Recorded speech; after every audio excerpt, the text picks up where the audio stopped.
Right, chapter 153, 153, chapter 2 test. All right, let's go over this. First of all, is this a function?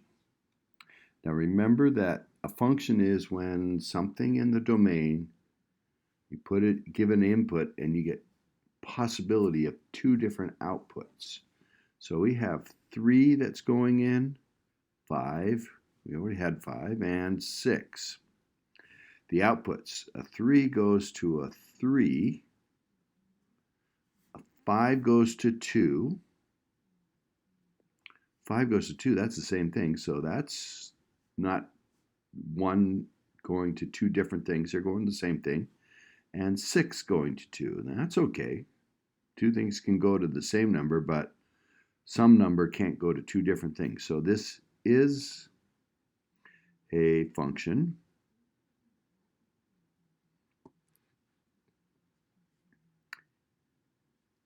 Each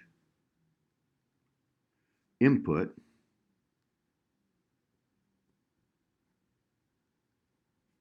has one unique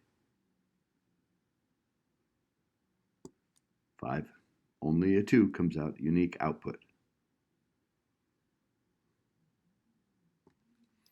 There's not an input that has two different outputs, they're all the same output. Okay, is a function. This one, I allowed, it is a function because it passes the vertical line test. Anywhere you draw a vertical line, you only hit the curve once because passes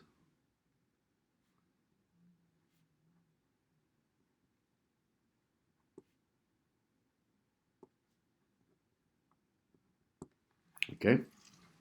Now, if this curve looped back on itself and hit more than one place, that's what I would point out and say it's not a function because of that. Number 3. Okay, 3 says f of x in problem number 1. What is the domain? Well, the domain is 3, 5, and 6. Not numbers between 3 and 5, not numbers between 5 and 6. So we can't do the interval from 3 to 6, but we can just list them. 3, 5, and 6. Now, if you want to describe them, you could go the set whose elements are numbers such that it's the numbers equal 3, or the number has to equal 5, or the number equals 6. If you wanted to do a description, that's a lot more work than just listing them. If you wanted to do interval notation, it would be from 3 to 3, and the book uses just a 3, union from 5 to 5, or the book would say a 5, union 6 to 6.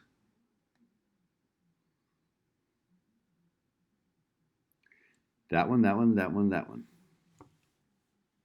Or you could say the numbers 3, 5, and 6. Okay? Okay. B. We have division. So we have to be worried about the denominator not being 0. Not being 0.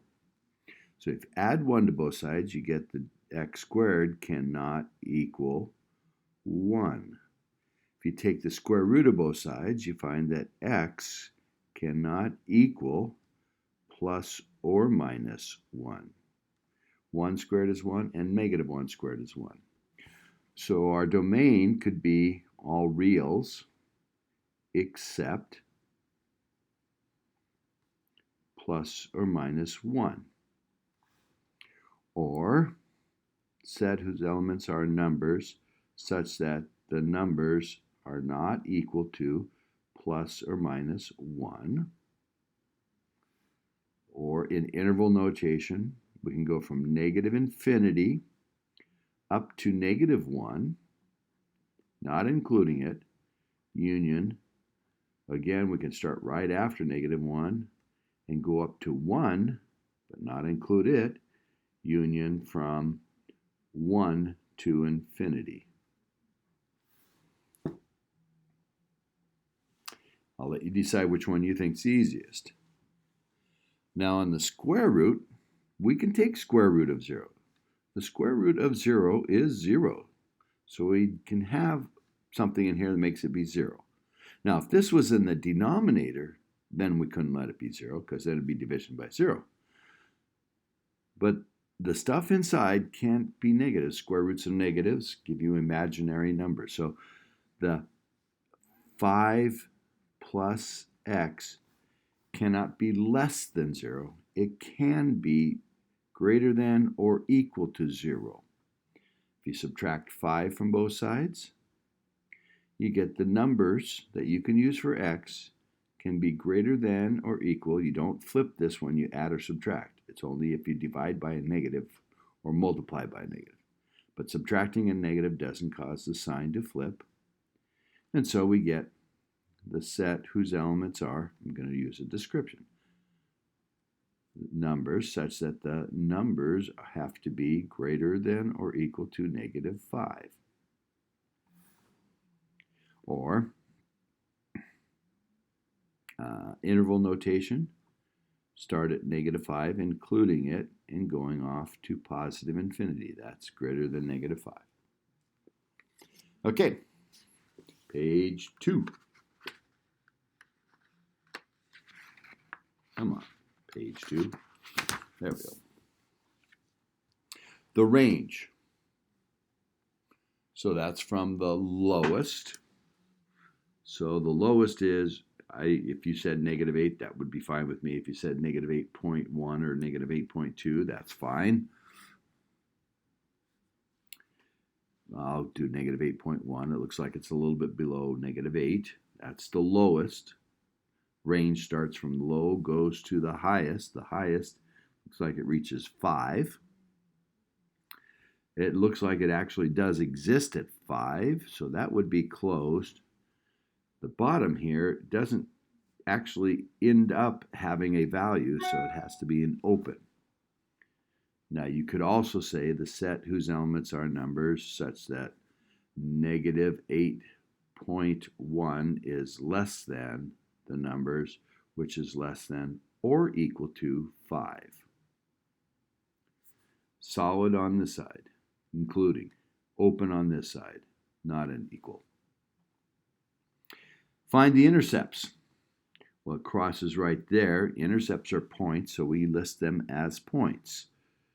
The x-intercept is negative 1.5, I'll say, negative 1.5, 0. Doesn't hit any place else. So that's the x-intercept. The y-intercept looks like it's about 3.5. That's when x is 0, the y is 3.5. So I'll show them as points.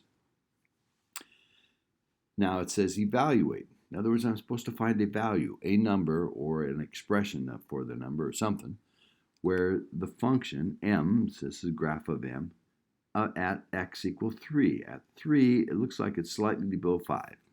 So the value is 4.9. That's all I have to do. What is the height at that? What is the y value at 3? What is the y value at negative 7? Negative 7, the y value is negative 7. Maximum. What is the maximum? Local maximum, place will trap air, right there. Looks like it gets up to 5. So all I have to do is say 5. Now if you want to say it happens at 2.5, you can. But if you give me 2.55, 2.55 is a point. It's not a maximum number. Okay? So if I asked you for the point where it's a maximum, then you would give me this. But if I ask you for the maximum, I just want the 5.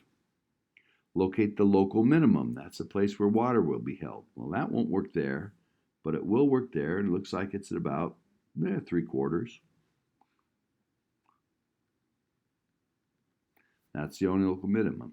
Now, if you want to tell me it's at 6.6 or something like that, you could. At x equals 6.6. You could tell me that, but you don't need to. I just want to know the local minimum. And there's only one of them. Absolute max. That's the very highest place on the graph, and that happens to be 5. Very lowest place, well, it's headed to negative 8.1, but it disappears, so there is none. It's not defined there. Intervals where it's increasing. Intervals are always talking about the x intervals. So from when to when in terms of x's is this going up? Well, it starts going up at negative 5.07. It starts going up, but at negative 5.7 it doesn't exist, so it's open, and even if it did exist, we wouldn't count it because at that point it's in the process of changing. So it's always an open interval for the increasings and decreasing. Negative 5.7, and it keeps increasing up till about 2.5. At that point it's changing, so we don't include it. That's one of the intervals where it's increasing, and another one, it decreases, starts increasing again at about 6.8. I accepted 7, but it's always open. Finishes at 10, and it's definitely open there, but these are always open. So at 10, it's done. Now 10 is the x value. I don't care about how high it is. The intervals where it's increasing are in terms of x's. In terms of x's. Sorry, it didn't show that down here. So from negative 5.7 all the way over to 2.5, this thing is going up. I don't care about how high. I just want to know from what x to what x. Number 5. So y equals 2x plus 1. Minus 1.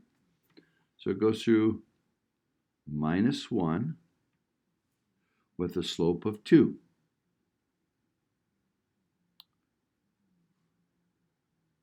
So that looks something like that. But we only want the part for x's, the x values, below minus 2. So at the x value minus 2, we don't have it, but anything below that, we do keep it. So it looks like that. Now it says between minus 2 and 3, including on each end, so those are solid dots, not open circles, it's y equals x. Well, y equals x goes like this. 1, 1, 2, 2, 3, 3, 4, 4, 5, 5, and minus 1, minus 1, minus 2, so on. And we want to do it from minus 2, which would have been right there. At minus 2, it's minus 2. And at 3, it's at 3. And everything in between. So it should be that piece and that piece. The only intercept is 0, 0. Notice I'm writing a point. Intercepts are points. What's the value of y when x is minus 3? Well, minus 3, we're using this one. Putting in minus 3 there, we got 2 times minus 3 is minus 6, minus 1 is minus 7. Minus 7 at minus 3. So the value is negative 7. At 6, over here at 6, the function doesn't exist.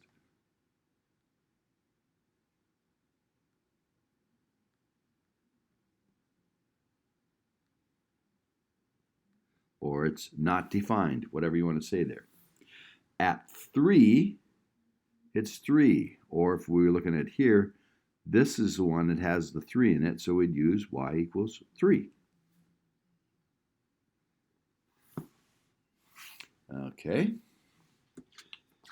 Page 3.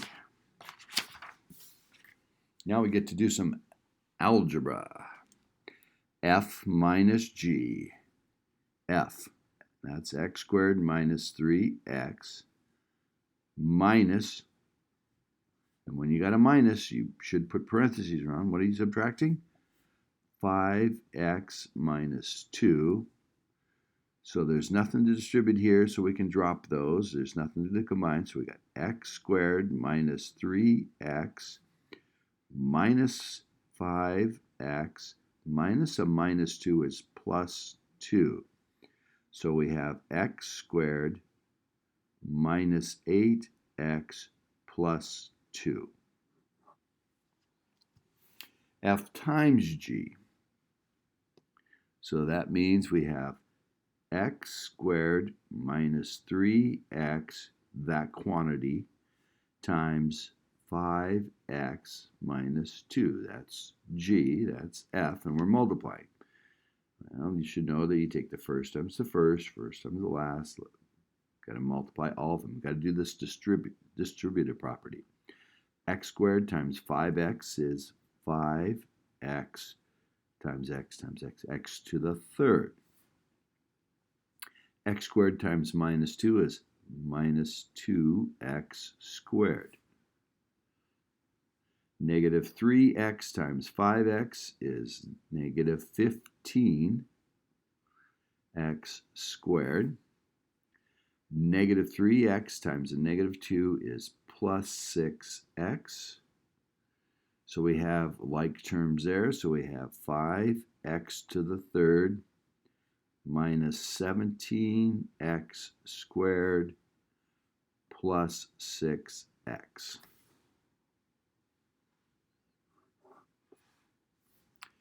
F of g, or F composite g. That means we got to put g in place of the x's of f.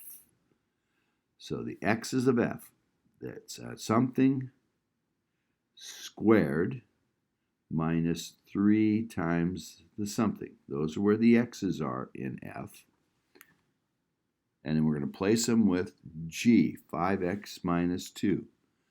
Both x's. 5x minus 2, 5x minus 2. Now 5x minus 2 squared, that's 5x minus 2 times 5x minus 2. 5x times 5x. 5x times a negative 2 is negative 10x. Negative 2 times 5x is negative 10x. Negative 2 times negative 2 is plus 4. So this part is 25x squared minus 20x for those two plus 4. Then we got to take negative 3 times 5x, which is negative 15x, and a negative 3 times negative 2, which is plus 6. This is the only x squared, so we have 25x squared. We have minus 20x and minus 15x is minus 35x.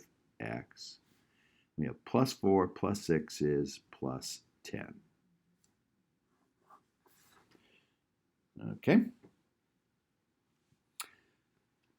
All right, so it says f of x plus h. We're supposed to put x plus h in for the x's of f.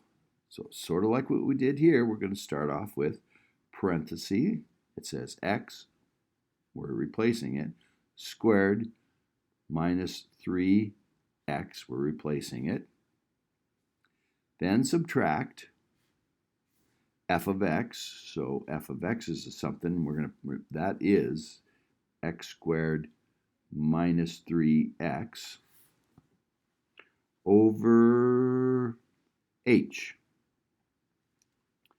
Now, in the place of x, we're supposed to put x plus h in the f. in place of the x's. Replace them with x plus h. So we have x plus h, we got to square. X plus h times x plus h, x squared, xh, xh, h squared. So that's what that is. We got x squared plus xh twice, so that's 2xh plus h squared. Now we've got to remember to multiply the negative 3 times both of these, so that's negative 3x minus 3 times h is minus 3h. We've got to remember to take this minus times both of these. We're subtracting that quantity, so it's minus x squared minus a minus 3x is plus 3x. And in class I reminded you that if it doesn't have an h, it should cancel. X squared minus x squared. Has an h, has an h. Minus 3x plus 3x. All these have h's. So I can factor the h out of each one of those. H times 2x, those multiplied make that, times another h would make that, times a negative 3 would make that. So that times that is those 3 over h. These cancel and leave me with 2x plus h minus 3.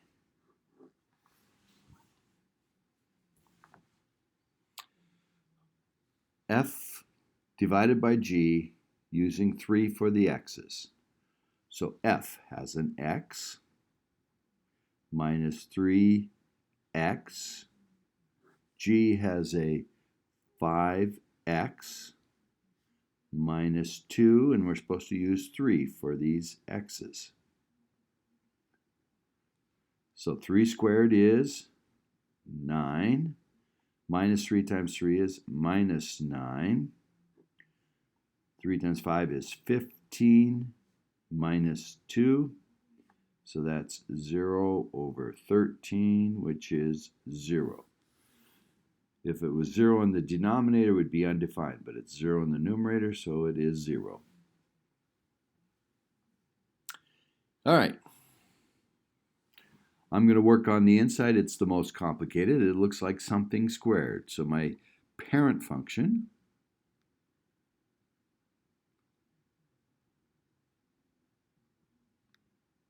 is y equals x squared. I'm talking about the parent function. I'm describing them. So I'm starting off by writing the parent function. I'll put my x-axis there, my y-axis there. I'll put some units on. And 0 squared is 0, 1 squared is 1, 2 squared is 4, and similar on the negative side.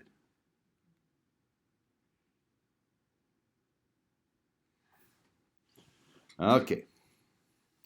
Now, it's tempting to do the 0.5 first, but we're inside the square, inside the parent function, and multiplication comes before subtraction normally, but inside everything's backwards. So we have to take care of the subtract 2 first. A subtract 2 seems like it would take it to the left, but it's opposite, so it takes it to the right. So I'm going to put my axis, I'll put it right here for my y-axis, my x-axis. I'll put the 2, and I'll put the 2. And if I'm going to take it to, not to the left, but to the right, I'm going to be here, and here, and here, and here, and there. Just moved each of these points 2 over. Okay? That's 2 units right. That's my description. And that's the proper order if I start with the inside. But still inside is a 0.5.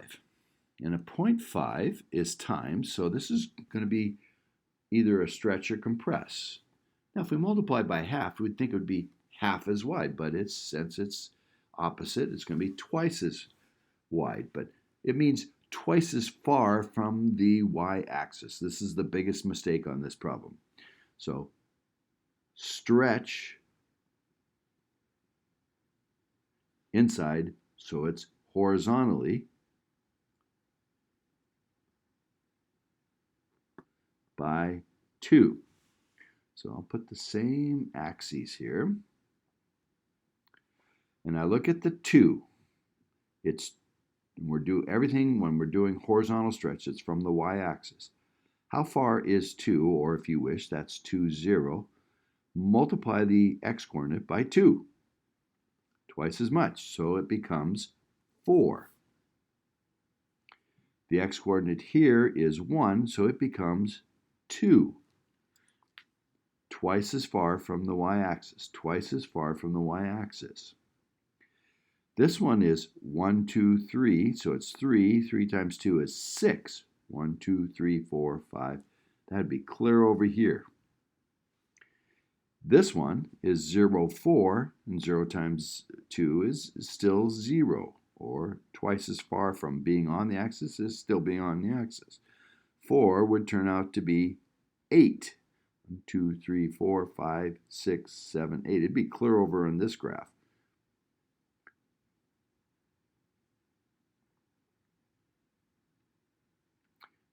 4, 2. I'm making sure I'm putting my units on. So it ends out up, the vertex is clear out here at 4. And then finally, the outside thing, the only thing it says to do on that is move it down 1. Now I could have moved it down 1 to start with, and then moved it over to the 2, and then stretched it out so it got to the 4, and it would have been there. But now I'm going to move it down 1. And so if I leave the x-axis there, put units on, it would go down at 4, it would go down -1, and over 1 it would be up at 0, and also 0 here. And instead of being at 4, it's down 1, it's at 3.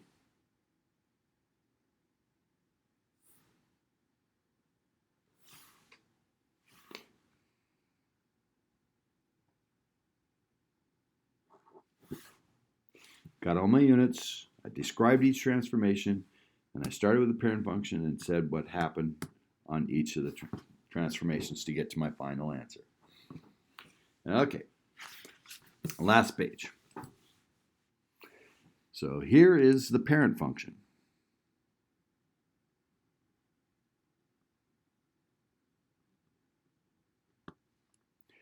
Okay, we have a -2 on the outside of the function and a -3 on the inside.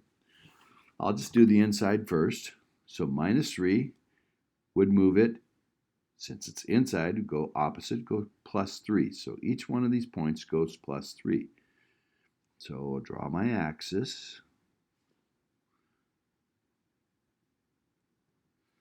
This one's at -3 in the x. It's going to go +3, so it goes right onto the axis. This is at -1, so if I move it over 3, it'd be at 2. And this one's at 2, +3, it'd be over here at 5. So this is 2, this is 2. Oop, wait a minute. I'm moving it 3. 1, 2, 3, got that one. 1, 2, 3. 1, 2, 3 is at 2. Sorry, right there. And then 1, 2, 1, 2, 3, 5. 1, 2, 3, 4, 5. That'd be there. I messed up. Didn't look the same. Okay. Not that one, but like that. This is at 5 and that's at 1. Okay? 3 to the right. Okay. Now we've got the -2. Now that's outside, so it's working vertically. So I have to say that. Now let's shift to the right. That implies horizontal. Now I can do the minus or the 2 first. And you guys did them differently. So I'll just do the minus. The negative does a vertical flip or reflection over x-axis. So I'll put the x-axis in. And this was down 1, so it goes to up 1. This was on it, so it stays on it. This was up 1, so it goes down 1. And these are all up 1, so they stay down 1. And this is 2 and 2. There's my units. That should look like it's flipped over the x-axis. What's below goes above, and what's above goes below. Okay, and now I want to do the 2, which is a stretch. 2 on the outside does what it looks like, twice as far. Vertical stretch by 2. And that's, now when we're doing vertically, it's always from the x-axis. So this is 0, 2, 0, 1. It's up 1, so we multiply by 2, and it's 0, 2. This is a height of 0 times 2 is still 0. This is down 1 times 2 is down 2. And these are all down 2, so it's all down 2. So it looks like that. Stretched. Anything above goes twice as far up. Anything below goes twice as far down. Okay. So now, the odd and even or neither. I suggested in class just using 2. And you can be creative and use 3 or 4 or 1, whatever. But if I put in x equal 2, I get 2 squared minus 2. 4 minus 2 is 2. Then change the sign of your input. So that would be negative 2. And a lot of you keep forgetting to put the parentheses on that. So on a calculator, you'd have to type parenthesis, negative 2, close parenthesis, squared to get it to work out right. Minus 2. So that's 4 minus 2, which is still 2. If you get the same answer, what's that mean? Even. Okay, here's where a lot of people messed up. So I'm going to do the same number, x equal 2, x equal negative 2. So I got 2 absolute value, put in 2 plus 1. Absolute value acts like parentheses, so we have to do this first. That's 3. The absolute value 3 is 3, so we got 2 times 3, which is 6. Now let's put in negative 2. 2, absolute value, negative 2 plus 1. So these are the parentheses, so you do the stuff inside first. Minus 2 plus 1 is negative 1. Absolute value, how far from 0? Negative 1 is 1 away from 0, so we got 2 times 1, which is 2. They're not the same. They're not opposites, so this is a neither.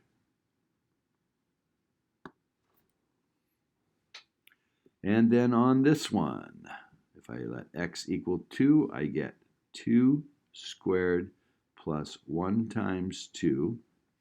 4 plus 2 is 6. Put in negative 2.